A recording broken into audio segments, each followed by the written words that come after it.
सत्संग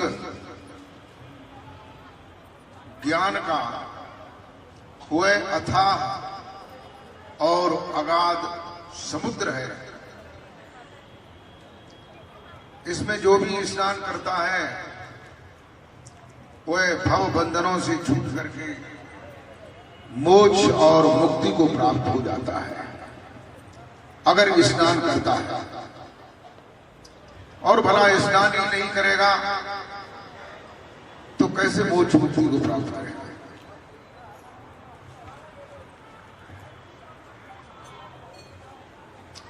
सत्संग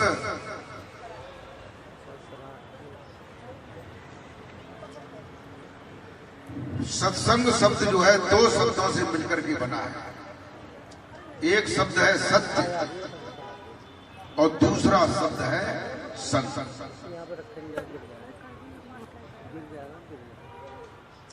अब हमारे हृदय में एक जिज्ञासा उठती है कि दो शब्द है, एक सत्य है और एक संग है, तो सत्य क्या है? सत्य किसे कहते हैं? सत्य का क्या स्वरूप है?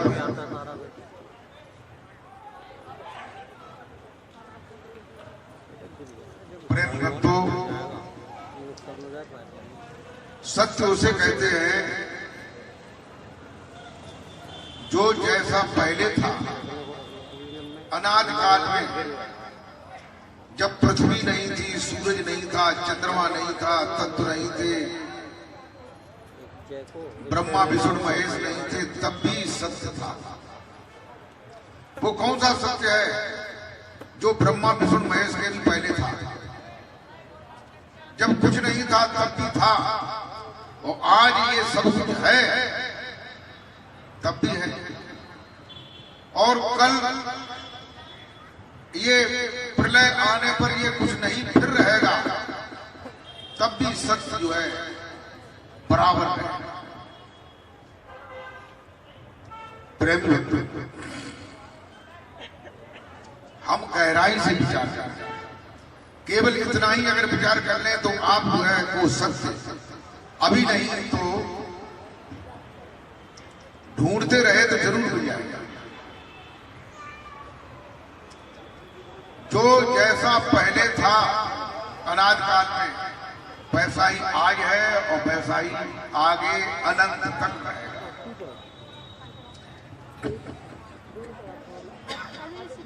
दूसरा इसकी दूसरी परिभाषा है जिसमें कभी परिवर्तन नहीं होता है। हमारी भाषाएं हैं ये बदलती रहती हैं, भाषाओं के मंत्र और नाम और शब्द ये सब बदलते रहते हैं युग के अनुसार। लंबे काल में कल्पांतर बाद जो है कोई भाषा नहीं रहती है और नई भाषा का जन्म हो जाता है। आज हमारी हिंदी भाषा है, यहाँ ये हिंदी भाषा जो है संस्कृत भाषा में से निकली है और संस्कृत में से ही पाली भाषा निकली है, जिसमें बौद्धों के ग्रंथ लिखे गए और उसके पहले क्या भाषा रही होगी उसका कोई पता नहीं। आगे कौन सी भाषा रहेगी ये कोई पता नहीं।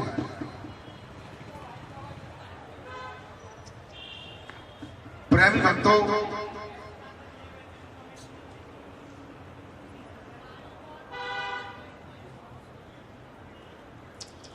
ये जितने भी ग्रंथ हैं, वेद है, बाइबल है, कुरान है, गुरु ग्रंथ साहब है, 6 शास्त्र हैं, 18 पुराण हैं, 9 उपनिषद है, ये सब मनुष्य ने ही बनाए। ये ऐसी बात नहीं कि ये ऊपर आकाश में कोई प्रेस हो और परमात्मा के हम और प्रेस में किताब छपी हो और फिर नीचे जमीन में डाल दी गई हो, हम लोगों ने उठा ली हो। ये जो है किताब जो है मनुष्य कृत नहीं है, ये जो है, क्योंकि ये सब भाषाएं मनुष्य ने बनाई। ग्रंथ, पंथ, मजहब, धर्म, सिद्धांत, ये भी सब मनुष्य।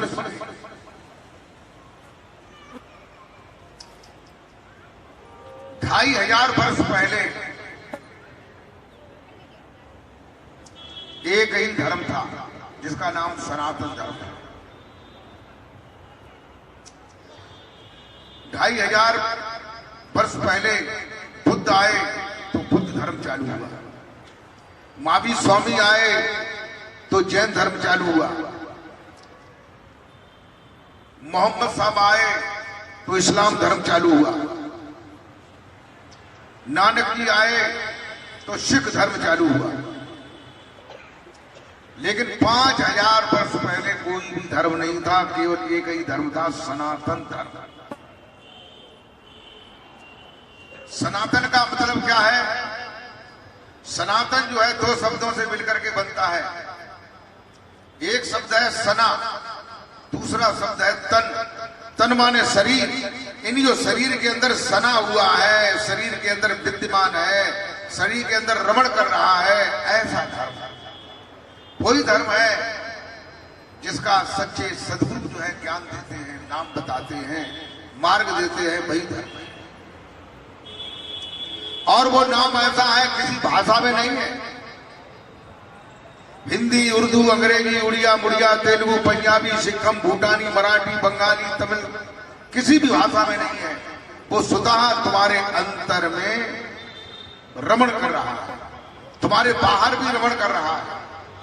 अंतर में उसकी किरण है, उस किरण से प्रेरणा हुई है, तो अंतर में श्वास श्वास को शरीर में 12 कमल है, सभी कमलों में उसका प्रतिबिंब है।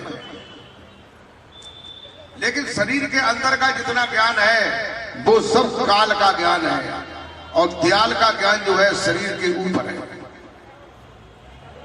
कबीर साहब कहते हैं कि हृदय छोड़ बेहद गया हुआ निरंतर बात। हृदय माने पैर के तलवे से लेकर के चोटी तक जो शरीर है, इसकी जो ऊंचाई है वो क्या है? हद। हद के ऊपर बेहद है, और बेहद के ऊपर बृहद है, यानी जिसमें अंड पिंड ब्रह्मांड सब भरे हुए हैं। ऐसा जो बृहद विश्वानर है वह इसके ऊपर है। वो नाम कुछ और है, और हद के अंदर जो नाम है वो कुछ और है। सूरज और है, सूरज की किरण और है।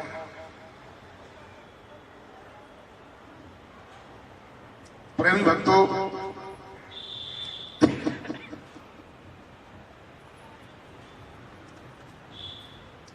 गोस्वामी तुलसीदास जी ने रामचरितमानस में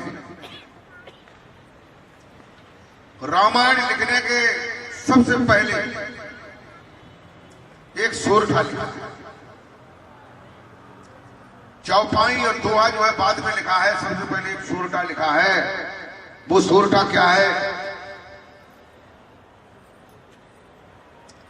बंदौ गुरु पद कंज कृपा सिंधु नर रूप हरे, महामोहतम पुंज जासु बचन रवि कर निकर। ये सोरठा जो होता है, जो दोहा होता है, उसका दोहे का पहला चरण जो है सोरठे में पीछे लगाया जाता है, और दोहे का दूसरा चरण जो है सोरठे में पहले लगाया जाता है। जैसे देखो, कहते हैं बंदौ गुरु पद कंज कृपा सिंधु नर रूप हरे।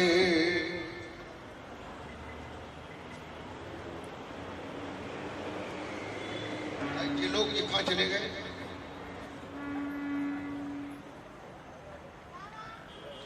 तुम लोग कहां चले गए?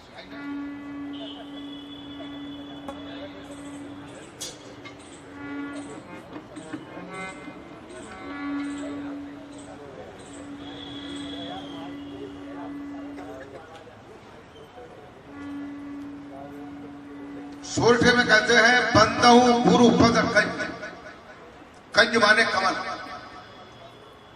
यानी गुरु महाराज जी के कमल स्वरूपी चरणों की वंदना करता हूं। खाली खाली चरणों की नहीं बताया, कमल स्वरूपी चरण, यानी उनके चरण जो है वो कमल के समान है, तभी तो उनको कहते हैं पद कमल। पद कमल धोए चढ़ाए नाभ नाथ उतराई चहो, कहते तो पद कमल, हाथों को कहते हैं कर कमल, मुख को कहते हैं मुख कमल, ये बाह्य कमल है। और इनके अंदर जो है, शरीर के अंदर जो है जो दिव्य कमल है वो और कहते हैं कृपा सिंधु निर रूप हरे। मैं ऐसे गुरु महाराज जी के कमल स्वरूपी चरणों की वंदना करता हूं जो कृपा के समुद्र हैं और नर रूप हरे, मनुष्य के रूप में भगवान का आपके अवतार हैं। अवतार जो है दो प्रकार के बताए जाते हैं, नित्य अवतार और निवृत्त अवतार। नित्य अवतार जो है संत और सद्गुरुओं का होता है, और निवृत्त अवतार जो है और भगवानों का होता है, जैसे परशुराम, जैसे राम, जैसे कृष्ण।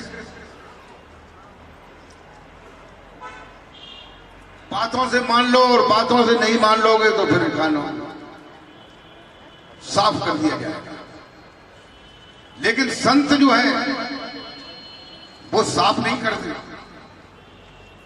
कि तुमने नहीं माना तो नहीं माना, कोई बात नहीं। जैसे वशिष्ठ जी थे, कबीर साहब थे, महात्मा बुद्ध थे, इन्होंने अपनी वाणी से लोगों के हृदय को बदला। इनके लिए कहते हैं कि कृपा सिंधु नर रूप हरे, जो कृपा के समुद्र हैं, मनुष्य के रूप में भगवान हैं, उनके कमल स्वरूपी चरणों की वंदना करता हूं। क्यों करता हूं? नीचे की लाइन में बताया है, महामोहतम पुण्य जासु वचन रवि कर निकर, महामोहतम पुण्य, कहते महान मोह के पुण्य से, पुण्य को, पुण्य माने कहते हैं किसी चीज का झुंड हो, बहुत बहुत रूप में हो, बहुत संख्या में हो। तो अंधकार की जो है, जो पुण्य है, अंधकार का जो भंडार है, उसको नष्ट करने वाली कौन है? जासु वचन रवि कर निकर, जिसकी वाणी जो है वो रवि माने सूरज, निकर माने किरणें, सूरज की किरणें संसार में आकर के अंधेरे से उजाला कर देती हैं। ऐसे ही सदगुरुदेव की वाणी अज्ञान से ज्ञान का प्रादुर्भाव करती है, आदमी को ज्ञान हो जाता है।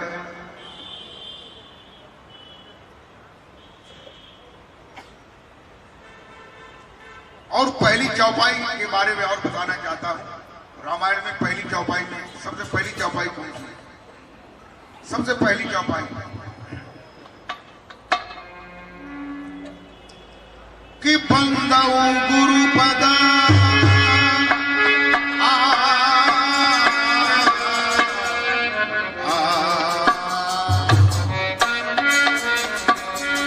बंदऊ गुरु पद पदम परा,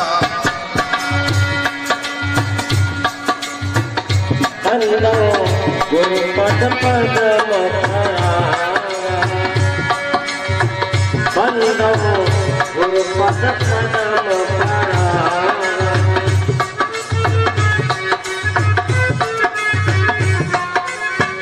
बंदऊ गुरु पद पदम पराना, बंदो गुरु पद पदम पराना, बंदो गुरु पद पदम पराना।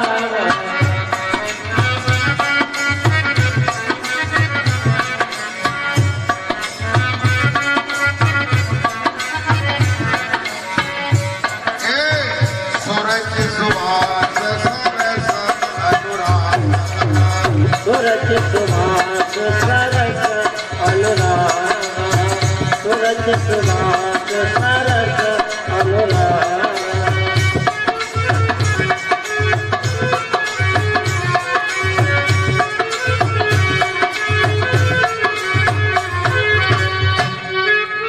रामायण में तुलसीदास जी ने सबसे पहले गुरु जी की वंदना क्यों की है? रामायण के प्रथम और श्रेष्ठ नायक जो है वो राम है। तो तुलसीदास जी को ये लिखना था कि बंदौ हरे पद पदम परागा, बंदौ हरे पद पदम परागा। लेकिन ये नहीं लिखा है। क्या लिखा है? बंदौ गुरु पद पदम परागा, बंदौ गुरु पद पदम परागा।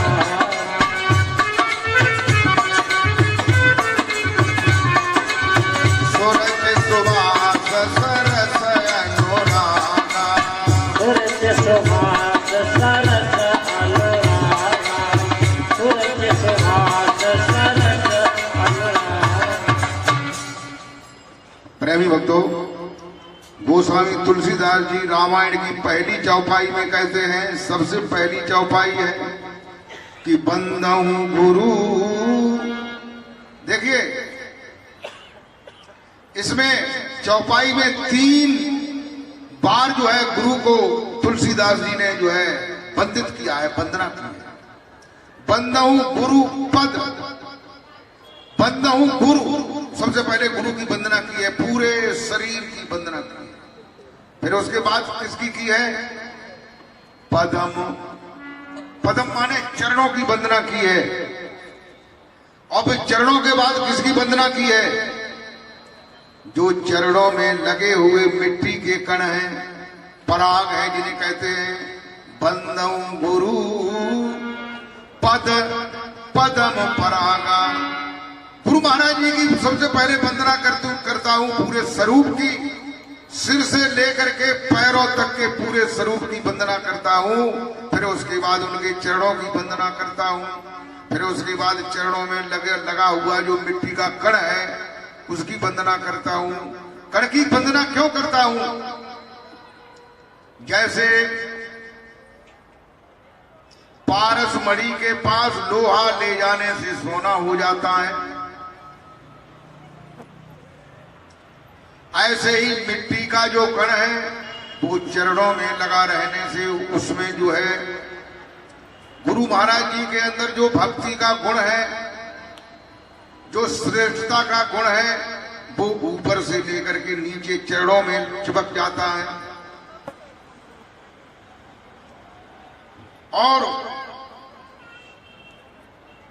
उस कण का हम सेवन करें। कैसे सेवन करेंगे?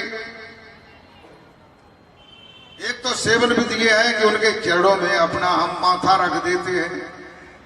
तो जब माथा रखेंगे, भौहें रखेंगे, मस्तक रखेंगे, तो इन जगहों पर जो है वो चरणों में लगे हुए पराग के कण जो है वो इसमें चिपक जाएंगे।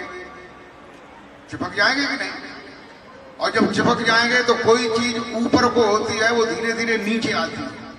यहाँ चिपके है वो धीरे धीरे ऊपर से नीचे पसीने के द्वारा या वायु के द्वारा या छुट छुट करके नीचे आकर के पूरे शरीर को द्रोहित कर देते हैं। बोलिए सदगुरुदेव भगवान की जय।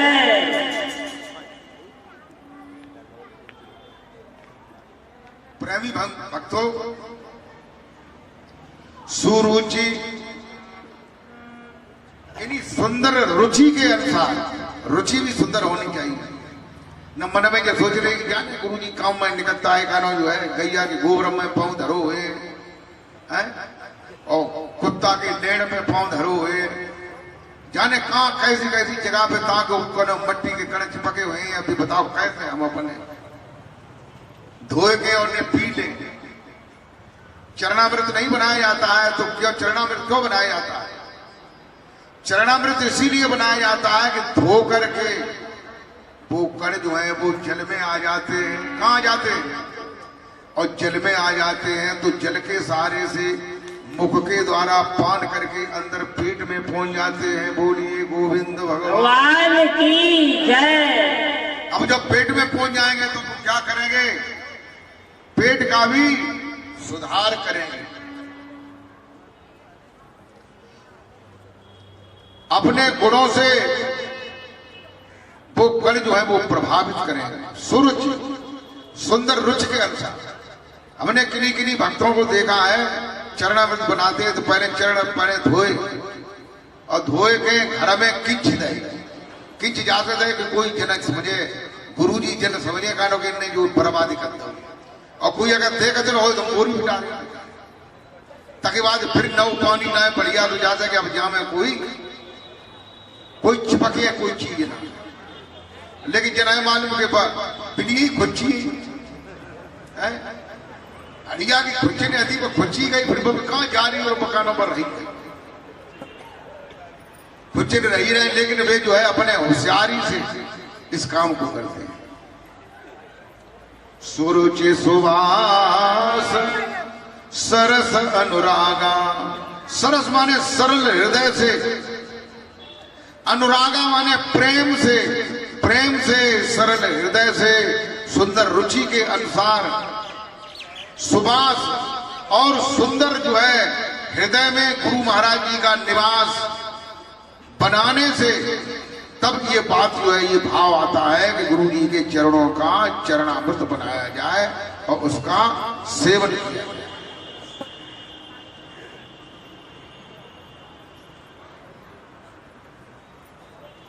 और देखो दूसरी चौपाई में क्या कहते हैं कि अमियमूर अमियमूर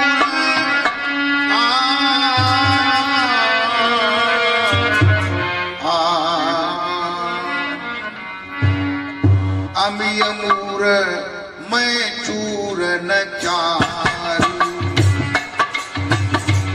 अमियमूर चूरण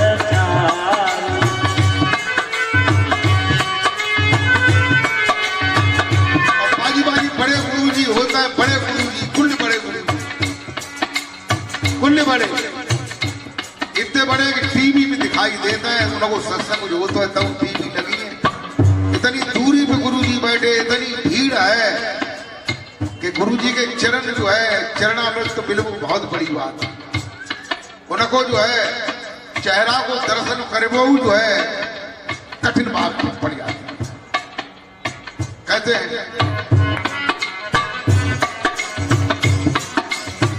अमियमूर मैं चूरन चारू, अमियमूर मैं चूरण चारू,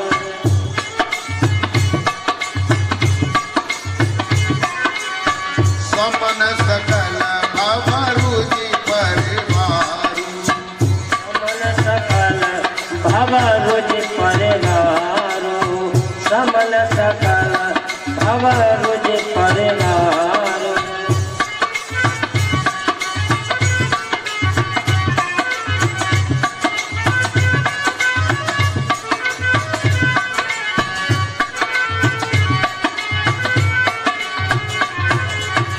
गोस्वामी तुलसीदास जी कहते हैं कि अभी माने अमृत, मूर माने जड़ी बूटी, अमी मूर मैं चूरन चारू।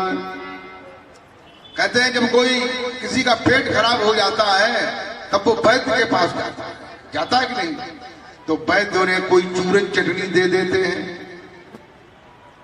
ऐसे ही कहते हैं कि गुरु महाराज जी के जो चरण हैं, चरणों को धो करके चरणामृत बनाते हैं तो उसमें जो मिट्टी के कण जो उसमें आ जाते हैं वो एक चूर्ण की तरह है, वो तुम्हारे दिल और दिमाग को शुद्ध करेंगे और तुम्हारे पेट के अंदर जो भी विकार हैं उन विकारों को भी नष्ट कर देंगे।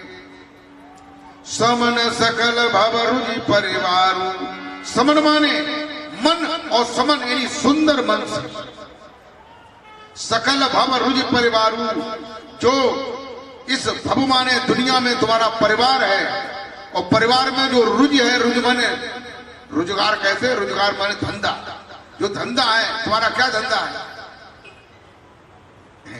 तुमने कुछ बच्चे बनाए कि नहीं, निर्माण किया है, तो ये धंधा है तुम्हारा। बना करके फिर क्या किया, उनको पढ़ाया है,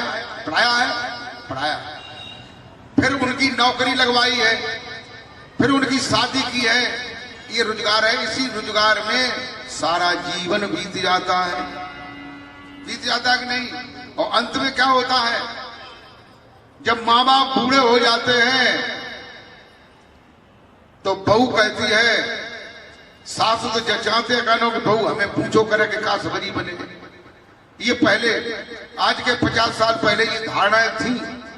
बहू जो है बिना सास को पूछे भोजन नहीं बनाती थी, लेकिन आज परिवर्तन हो गया है। आज ये बात नहीं, आज बहू कहती है कि देखो ये तुम्हारी अम्मा जो है हम पे बुदबुदाती रहती है, अगर ये अम्मा बुदबुदाए तो हम फिर घरे नहीं, हम मैके में चले जाएंगे, हम मैके चले जाएंगे, हैं? तो अब बस न बस जो है लड़का, जिसने जो है, जिस माँ ने अपने उदर में 9 महीने रखा है, उस माँ का जो है लड़का बहिष्कार कर देता है। बहू तरकीब बताती है कि अम्मा को और पिताजी को इन्हें वृद्धा आश्रम में कर आवो, तो हर की खूब गुजर हो रहे हैं, न अन्यथा जो है जे ज्यादा बराबर आए और हम घर छोड़ के चली गए। तो फिर क्या होता है, वही होता है। ज्यादातर जो है आज के 100 साल पहले, 50 साल पहले कहीं भी वृद्धा आश्रम नहीं थी। अब वृद्धा आश्रमों की संख्या बढ़ रही है। वृंदावन में कई आश्रम है, मथुरा में वृद्धा आश्रम है, क्योंकि वहां जाओ भगवान को भजन करते रहो।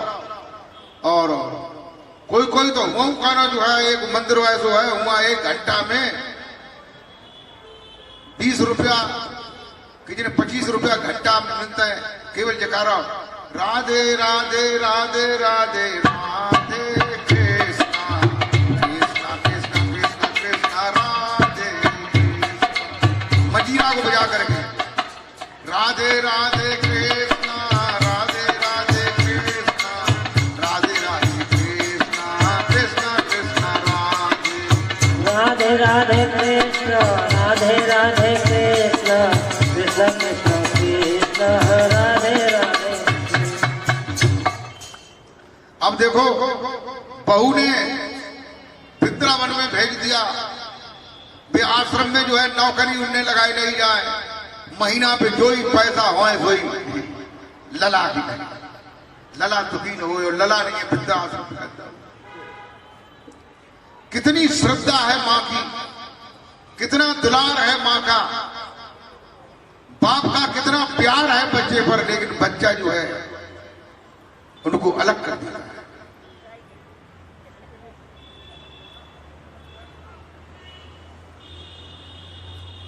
और देखिए तुलसीदास जी कहते हैं, अगर गुरु महाराज जी के चरणों में लगा हुआ रज, उसको बारीक पीस करके अगर हम अंजन बना लें, अंजन सुरमा बना लें, तो क्या उसका होगा?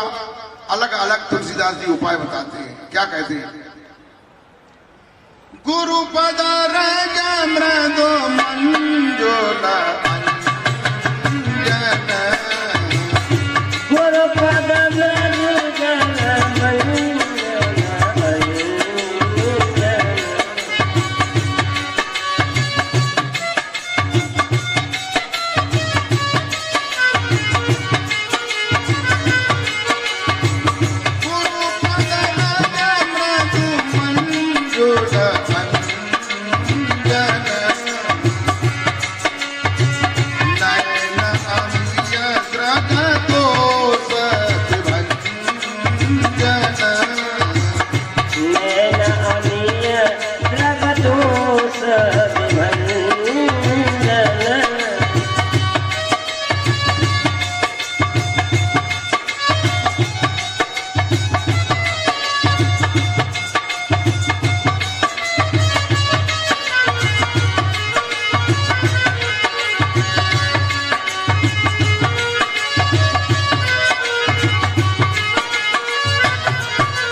कहते हैं गुरु महाराज जी के चरणों में लगा हुआ जो कण है, जो मिट्टी के पराग कण हैं,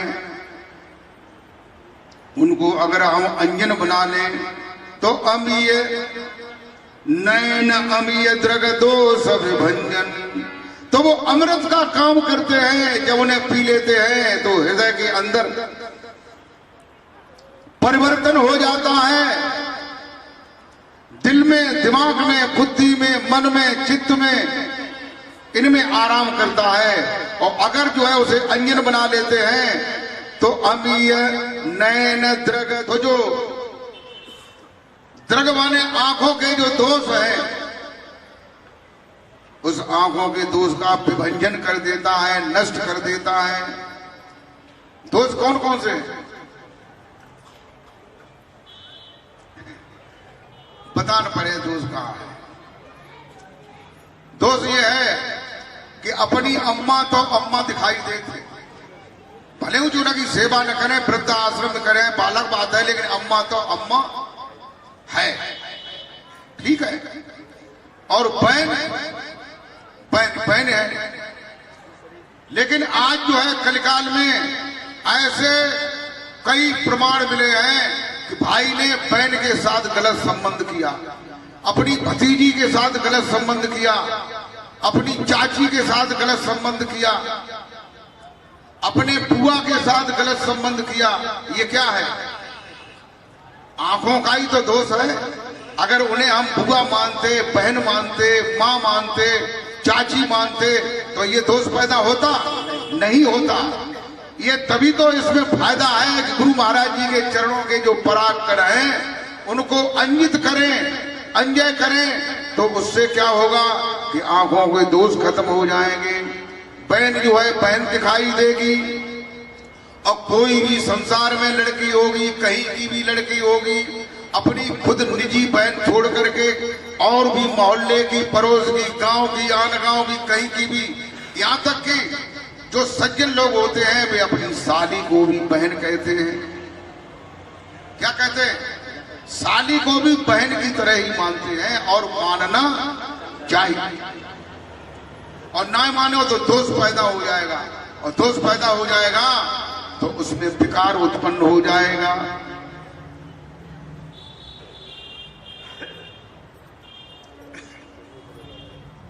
और जो है गुरु महाराज जी का जो बताया हुआ नाम है वो कैसा है, उसमें क्या गुण है?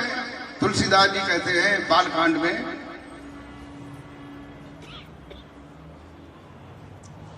कि दलन मोह तमा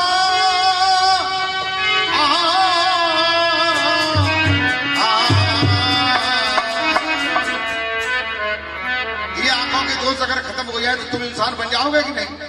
और दोष अगर खत्म नहीं हुआ तो आप क्या रहोगे? आदमी बने रहोगे? नहीं रहोगे। क्या हो जाओगे? पशु। जब पशु की तरह हो जाओगे, जैसे पशु है तो पशु ये नहीं जानता है कि ये मेरी बहन है, कि ये मेरी अम्मा है, ये मेरी कौन है, क्या है, उसको संबंध बनाना है बात ये कि नहीं? पक्षियों में ये बात नहीं है। पक्षियों का तो जोड़ा होता है, हर जगह जोड़ा होता है। अगर जोड़ा एक खत्म हो जाता है तो और पक्षी, उसके सजाती लोग, सजाती पक्षी मिलकर के उसके लिए जोड़े का प्रबंध कर देते हैं। बोलिए गोविंद भगवान की जय। कि दलन मोह तम सो प्रकाश, दलन मोह तम सो प्रकाश, आखि पुर आवे जासु, अरे धाके पुर आवे जासु।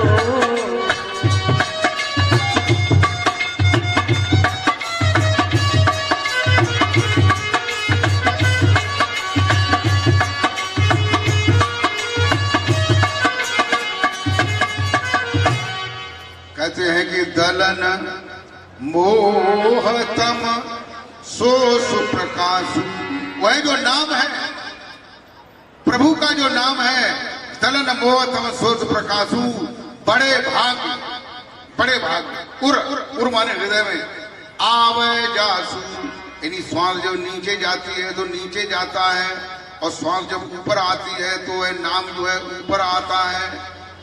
दलन मोहतम सो सुप्रकाश, बड़े भाग्य हैं किनके जो उस नाम को आते और जाते देखते हैं, परख करते हैं, उनके बड़े भाग्य।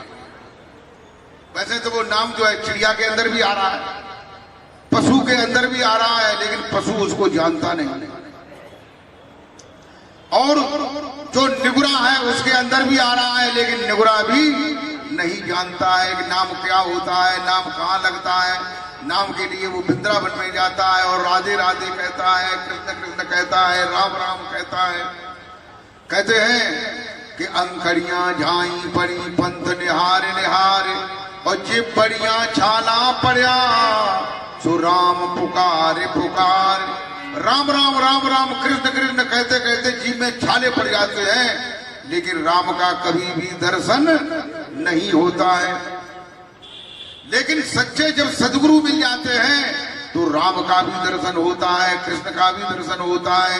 जाके हृदय में जैसी भावना होती है उसी भावना के अनुसार उसको दर्शन होता है। बोल जयकारा बोल मेरे श्री गुरु महाराज की जय। कहते हैं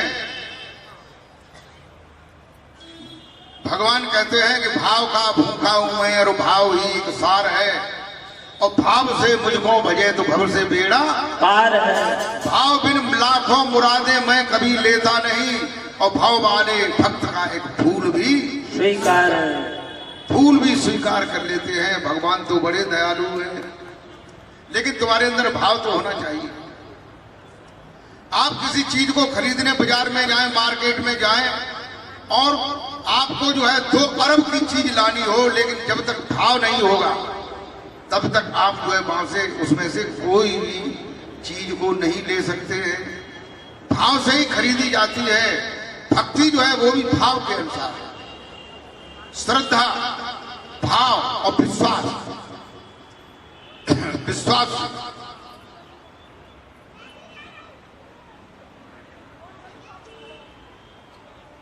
आजकल जो है विश्वास इतना कम हो गया है, आदमी को आदमी पर कोई विश्वास नहीं रहा। क्यों नहीं रहा?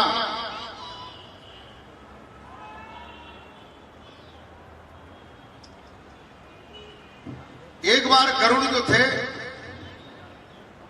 कहीं जा रहे थे अपनी रिश्तेदारी में, तो रात को अंधेरा हो गया।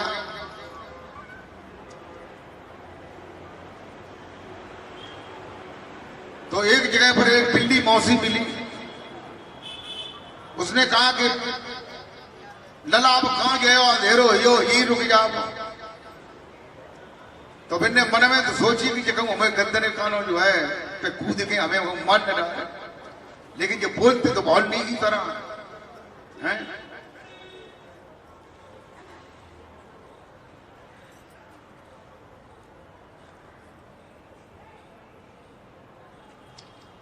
तोता जब मीठी मीठी भाषा बोलता है तो उसे पीड़े में लोग बंद कर देते हैं, और गन्ना मीठा होता है तो उसे कोलू में फेर करके उसका रसा निकाल करके बैठ के पीते, कहते बड़ा मीठा है। ऐसे ही रात को वो रुकी और बेऊ चौचटे रहे, लेकिन चौचटे कान रहे हो भैया ने कहा जी सोयो जो उनको पलक झपको सोई पिलैया जो है कूद पड़ी ऊपर अपना के छाती और टिटुआ पकड़ लो। फिर की मौसी जू का करती जगह चुत यही अब हमें तो लगी भूख कुल दिरंत इंतजार देगा। तो कहते हैं दलन मोह तम सोच प्रकाशु, जो मोह का दल है। मोह का दल क्या है? मोह का दल क्या है? काम, क्रोध, लोभ, मोह, मद, मत्सर, अहंकार, डांत, तृष्णा, ईर्षा, द्वेष, जलन, ये सब मोह का ही दल है। और मोह का जन्म कैसे होता है? पति पत्नी के संबंध से जो तीसरा बीच में दाम्पत्य जीवन आता है वो मोह का जन्म होता है।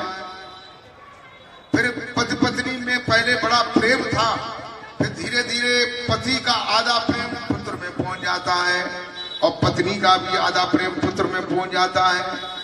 फिर धीरे धीरे जो है उनका पालन पोषण करते हैं, उन्हें पढ़ाते लिखाते हैं, शादी कर देते हैं, बड़ी लाड से रखते हैं। बहू आती है, बहू से खूब लाड खूब करो, लेकिन बहू का नो लाड नहीं मानते।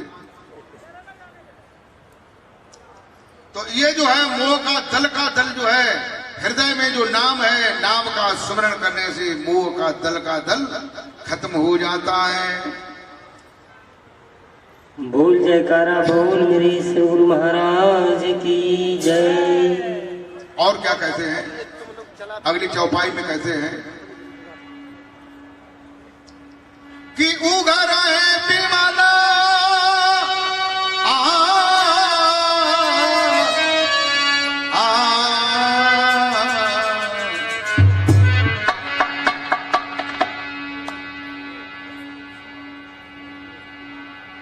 इसको हटाइए एकदम। उगर है बिमला बिलोचन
कहते हैं उगर है बिमल बिलोचन ही के।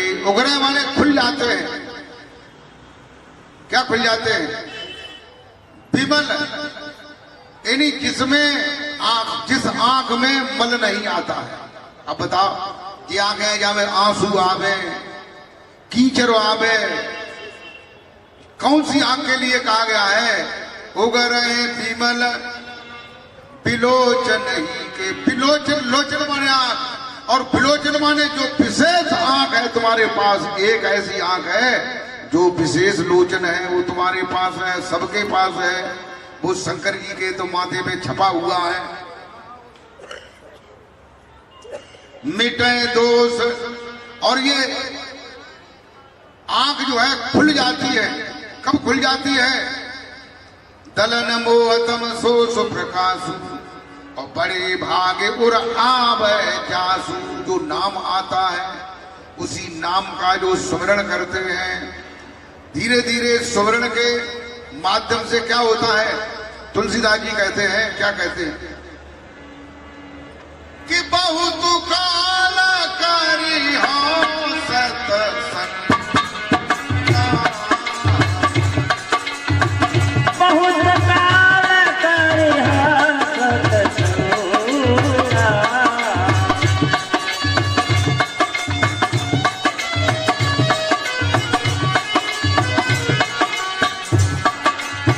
तब हो मैं संशय भ्रम भंगा।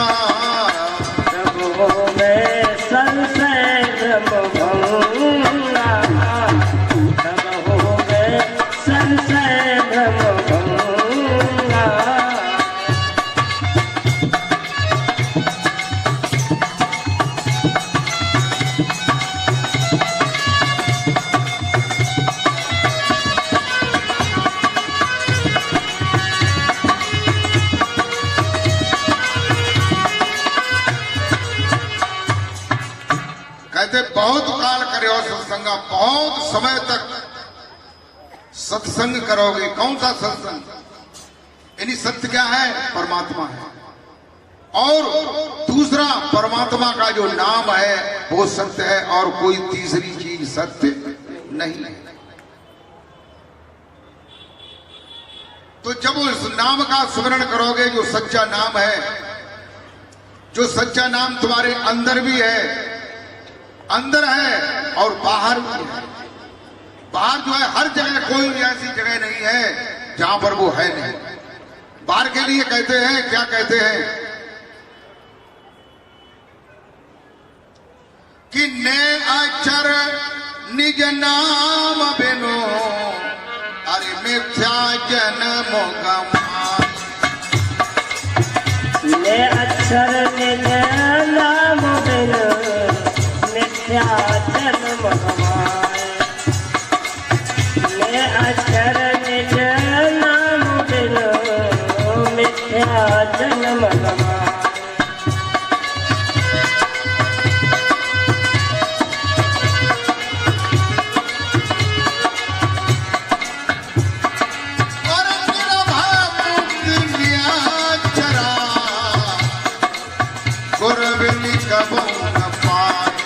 कबीरा गुर बिन कबहु न पाए। निर्भय मुक्ति, निर्भय मुक्ति निरक्षरा को गुर बिन कबहु न पाए। कबीरा गुर बिन कबहु न पाए।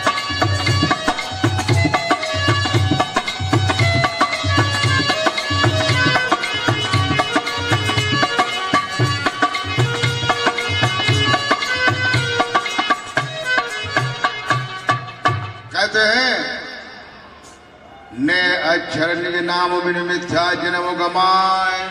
ने अक्षर निज नाम बिन, ने अक्षर जो है वो कैसा है? निजी नाम है। कौन सा निजी है? ये नाम कहीं फैक्ट्री से कोई सौदा जैसे मिलती है, डिब्बों में पैक मिलती है, पॉलीथिन में पैक मिलती है। लेकिन ये जो सौदा है, ने अक्षर जो सहज नाम है, जो सबके अंदर है, वो सबके बाहर हर जगह रमण कर रहा है, दाएं बाएं अगल बगल ऊपर नीचे। ये निजी उत्पादन है, तुम्हारा खुद का ही नाम है। निर्भय मुक्ति ने अक्षरासु गुरु बिन कबहु न पाए। कहते निर्भय यानी बिना भय के जो नेचर है वो मुक्ति का हेतु है, जिससे ही मुक्ति प्राप्त होती है। ये मुक्ति के दरवाजे तक ले जाकर के मुक्ति के भवन में प्रवेश करा देता है। बोलिए सदगुरुदेव भगवान की जय। और कहते हैं कि उगरे विमल विलोचन यके मिटे दोष दुख भव रजनी की। वो आंख जो है जब खुल जाती है तो जो मिटे दोष दुख भव, यानी दोष और दुख किसके? भव माने संसार के, रजनी माने संसार में जो रजनी है, रजनी माने रात्रि है, रात्रि माने जो अंधकार है, अंधकार माने जो अविद्या है, अविद्या माने जो माया है, जिससे सारा संसार ग्रसित है, उसका अंधकार जो है खत्म हो जाता है। बोलिए सतगुरुदेव भगवान की जय।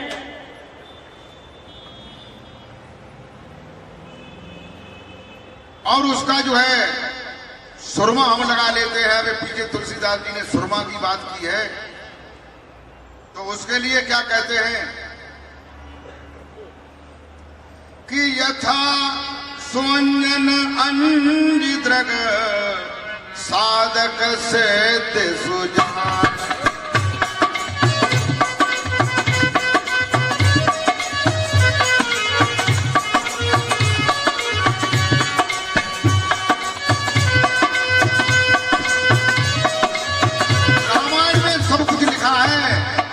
नानक जी ने गुरु ग्रंथ साहब में सब कुछ लिख दिया है, गीता में सब कुछ लिखा है, वेदों में, उपनिषदों में, पुराणों में सब कुछ लिखा है।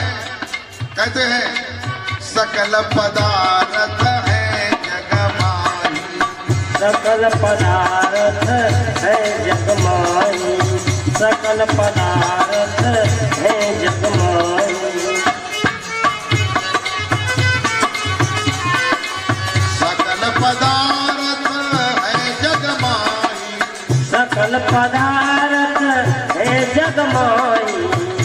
सकल पदार्थ है जगमाई कर्महीन नर पावत नाई कर्महीन नर पावत नाई कर्महीन नर पावत नाई सकल पदार्थ है जगमाई कर्महीन नर पावत नाई सकल पदार्थ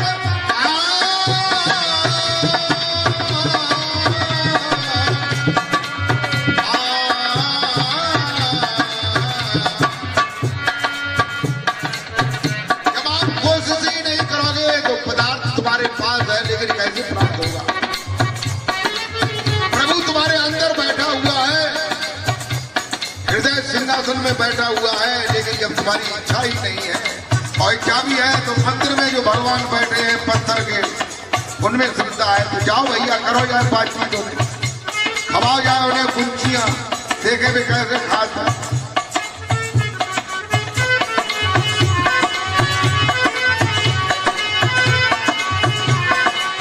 सकल पदार्थ है जगमाई सकल पदार्थ है जगमाई कर्महीन नर पावत नाई कर्महीन नर पावत नाई अरे मन के हीन कर्म के लंगा ये मन के हीन कर्म के लंगा मन के हीन कर्म के लंगा अरे बेनर जाए कठौती में गंगा दीनर जाए कठौती में गंगा दीनर जाए कठौती में गंगा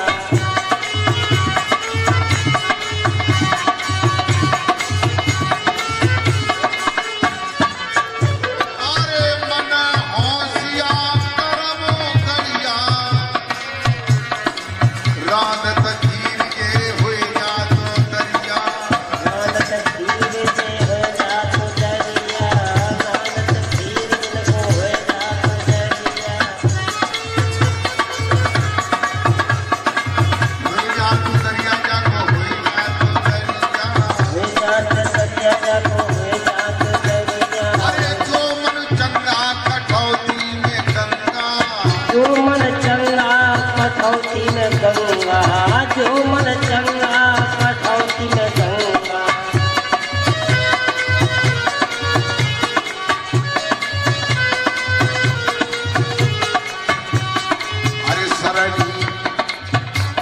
अरे सरणी आए जइयो तुम्हारे सदगुरु चरण तुम्हारे शरणी आई हो तुम्हारे सदगुरु चरण तुम्हारे शरणी आई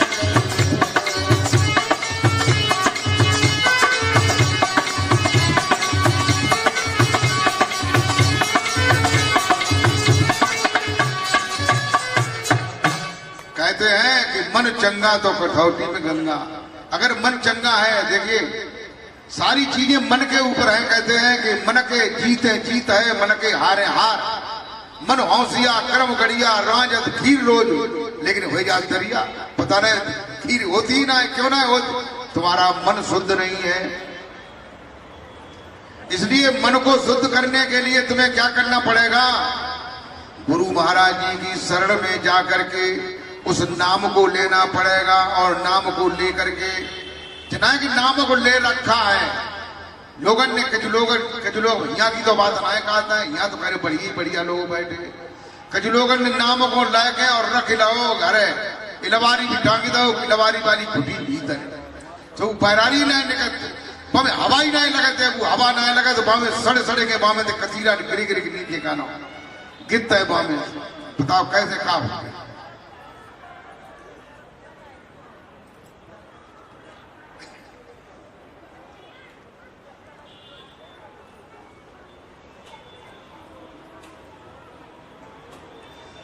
ये जीव जो है शरीर के अंदर विराजमान है और अविनाशी है, चैतन्य है। तुलसीदास जी ने इसे चैतन्य बताया है। कहते हैं ईश्वर अंश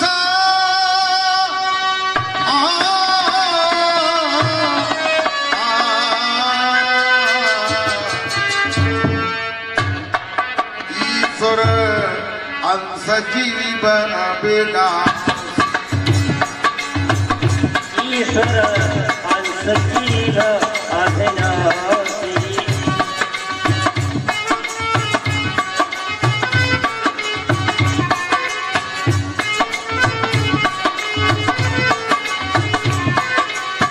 चेतन अमल सहज सुख राशि।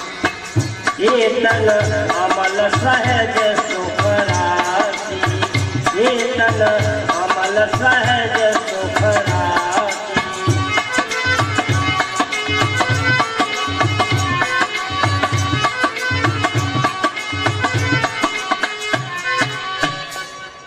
शरीर के अंदर ये जीव बैठा हुआ है जो अविनाशी है और चैतन्य है। कैसा है जीव? ईश्वर का अंश है और अविनाशी है और चैतन्य है। अंश किसे कहते हैं? अंश माने हिस्सा, यानी ईश्वर का ही एक हिस्सा है। जैसे एक हम बड़े से तरबूज को ले लें और तरबूज में बामे से हिस्सा निकाल लें 4 अंगूरों को, तो जो स्वाद जो है पूरे तरबूज में होगा वो उस हिस्से की एक खाप में वो स्वाद होगा कि दूसरा होगा भाई। और वो पूरे तरबूज में जो बीज होंगे वे बीज जो है वो एक खाप में जो बीज आएंगे, जो मालूम पड़ेंगे, जो निकलेंगे, वो बीज वैसे ही होंगे कि उससे अलग होंगे? क्या खाप में से बीज को अगर खेत में बो दें तो खेत में जो पेड़ हो जाएंगे, पौधे होंगे, उसमें खापे लगेंगी कि पूरे तरबूज लगेंगे? पूरा तरबूज। अरे तब तो कोई अंतर ना है खास है। तुम खाम सोचे विचार करते बैठे और सोई तुम हो, वही जीव तुम हो जो अविनाशी है और चैतन्य है। आनंद का अभाव है इसलिए जीव है, और आनंद पूरा है तो सच्चिदानंद घन ईश्वर स्वरूप है। बोल जयकारा बोल मेरे श्री गुरु महाराज की जय। और बाद में कहा कि चेतन अमल सहज सुख राशि। ये चैतन्य भी है, अविनाशी भी है। अगर अमल करे, आदमी अमल करे, किसका अमल करे? उस चैतन्य के पास पहुंचने का। अब वो चैतन्य कौन है? कोई दूसरा है कि तू ही है वो चैतन्य? वो चैतन्य तू ही है, लेकिन तू अपने को ढूंढने का, तू ईश्वर का अंश है, अपने को ढूंढने का, अपने को परखने का, अपने नजदीक जानने का अभ्यास नहीं कर रहा है, अमल नहीं कर रहा है। तभी तो जो है तुलसी साहब ने कहा है, तुलसी साहब और हुए हैं पूना की, रफ्ते रफ्ते कर कुसादा, रफ्ते रफ्ते कर कुसादा, जो करे कुछ दिन अमल। अमल तुलसीदास जी ने कहा चेतन अमल सहज सुख राशि। अमल करे, अभ्यास करे। जैसे लोगों को तंबाकू का अमल हो जाता है, बीड़ी का अमल हो जाता है, गांजा का अमल हो जाता है, शराब का अमल हो जाता है। यहाँ लोग बैठे तिनक की कोई बात ना है, बताता है तिनक की अमल की बात नहीं। यहाँ तो सब परमात्मा के भक्त ही बैठे। तो रफ्ते रफ्ते कर कुसादा, जो करे कुछ दिन अमल। ला इला अल्लाह अकबर को पाने के लिए। अकबर जो है एक अल्लाह का नाम है। यहाँ अकबर संबोधन जो है अल्लाह के नाम से किया गया है कि उस अल्लाह ताला को पाने के लिए रफ्ते रफ्ते धीरे धीरे उसका नाम का अभ्यास करो, अमल करो, तो ये जो है ईश्वर का अंश जो है तुम्हें प्राप्त हो जाएगा। कहते कि मुझे मालूम न था कि मैं बंदा था कि खुदा था, चांद बदली में छुपा था। बदली कौन सी? शरीर रूपी बदली। चांद कौन सा? जो तू है, चैतन्य आत्मा, इसके अंदर में छुपा हुआ है। मुझे मालूम न था कि मैं बंदा था कि खुदा था, चांद बदली में छुपा था, मुझे मालूम न था। जब पर्दा हटा तब पता चला कि मैं खुद ही खुदा था, मैं खुद ही खुदा था। निश्चल दास जी ने एक अपने विचार सागर में कहा है, क्या कहा है कि आप ते अपार स्वरूप मम, अरे लहरी भी सुनो महेश। आपके अपार स्वरूप मम लहरी विष्णु महेश।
अपार स्वरूप मम। अब्द माने समुद्र।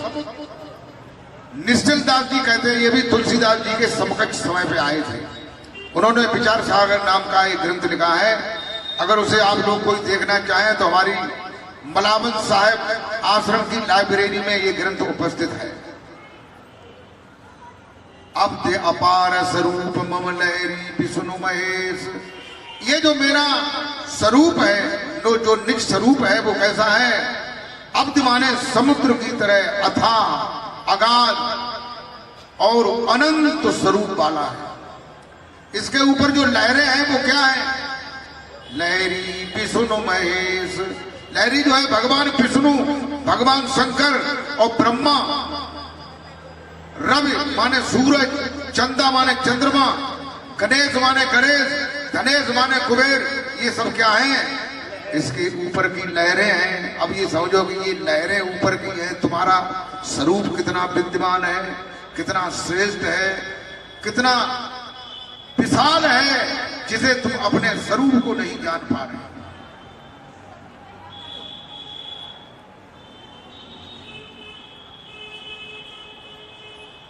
गोस्वामी तुलसीदास जी कहते हैं रामचरितमानस में, जिसका ऐसा स्वरूप है जो हमने बताया, कहते हैं अब अपार स्वरूप मम। मम्मा ने मेरा लहरी विष्णु महेश विधि रवि चंदा वरुण यम शक्त गणेश गणेश।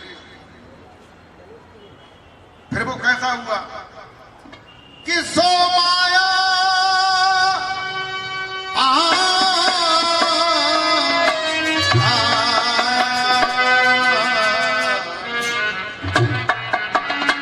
सो माया बस भयो गुसा। ओ माया बस भयो गुसाई। ओ माया बस भयो गुसाई।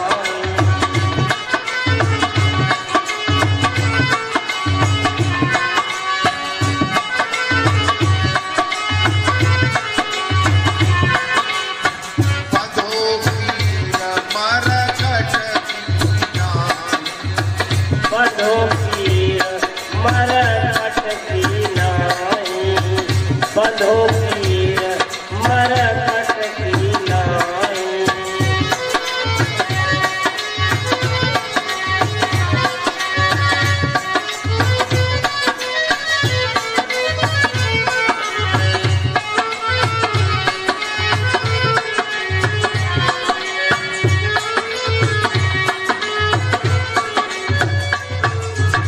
ऐसा जीव जिसका अपार स्वरूप है, ईश्वर में उसमें कोई खास भेद नहीं है, केवल अज्ञानता का भेद है। कीर माने बंदर, वो कीर माने तोता, मरकट माने बंदर की तरह बंधा हुआ है।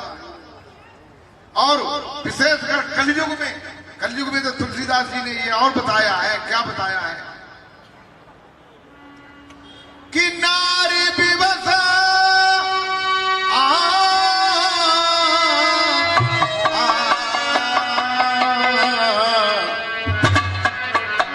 देखो यहाँ की बात ना है, कहा था तुलसीदास जी की बात कि नारे बेबस बस सुना हो गोसाई। नारद बस सुनो गोसाई, नारद बस सुनो गोसाई।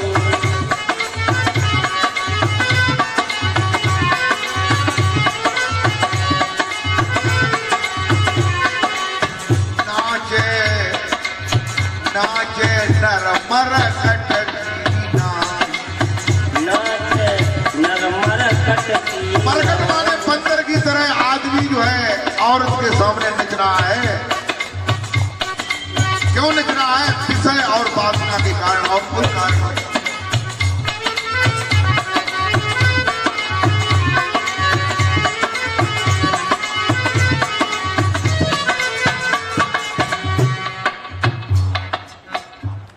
अरे तब तई जीव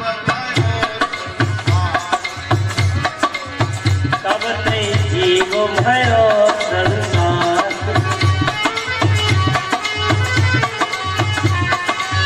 तब तई जीव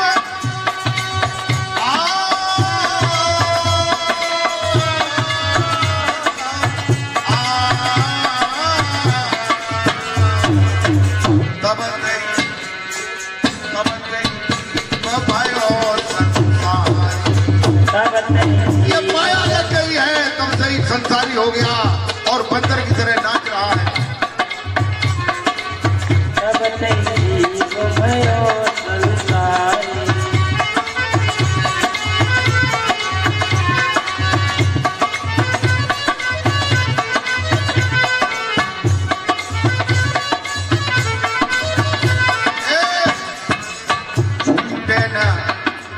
छूटे न ग्रंथ न हो सुखारी।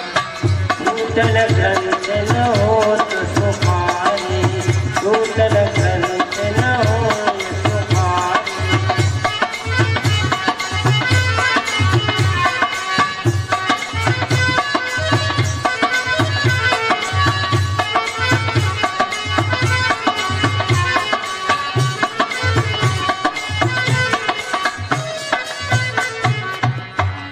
कहते हैं कि तभी से ये जीव जो है माया के वशीभूत होकर के संसार में नाच रहा है और उस परमेश्वर को, सत्य को, अपने को ही भूल गया है। और कल मैं आप लोगों को ये बताऊंगा कि ये जीव जो है भवसागर से कैसे छूट सकता है।